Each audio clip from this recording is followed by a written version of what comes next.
এই যে দেশি সাদা কালো গরুটা দেখতেছেন, এটা কিছুক্ষণ আগে হাট থেকে কিনে আনা হয়েছে। এটা হয়তো আজ নয়তো কাল এটাকে জবাই করা হবে, জবাই করে এটা মাংস বিক্রি করা হবে। সো এটা পরে আসি, আমি চেষ্টা করবো ওইটার ভিডিও আপনাদেরকে দেওয়ার জন্য। সো এটা হলো দেশি গরু, সাদা কালো দেশি গরু, আর এটা একেবারেই ঠান্ডা প্রকৃতির। আমি আইসা প্রথম ওকে একটু হাতাইছি, হাতাইছি বলতে একটু আদর টাদর করছি, ঠিকঠাক আছে, কোনো রকমের রাগ ঢাক নাই।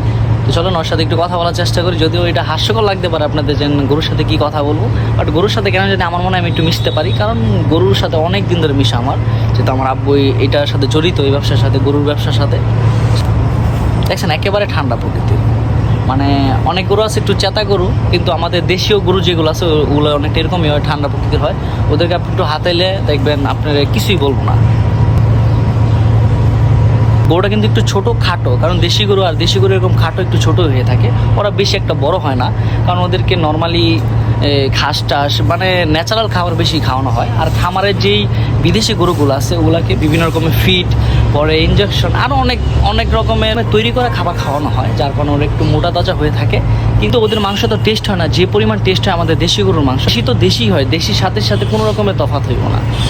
সো এটাই কিছুক্ষণ আগে গাড়ি থেকে গরুটাকে নামানো হয়েছে, ভাবলাম গরুটাকে একটু দেখেও যাই, ছোটো করে একটা ভিডিও বানায় যায়। সো ভিডিওটা এই পর্যন্ত। ভিডিওটা ভালো লাগলে লাইক কমেন্ট শেয়ার করে দিন, আর আমাদের আল মুবারক অ্যাগ্রো ফার্মের সাথে থাকেন। ধন্যবাদ সবাইকে, আল্লাহ হাফেজ।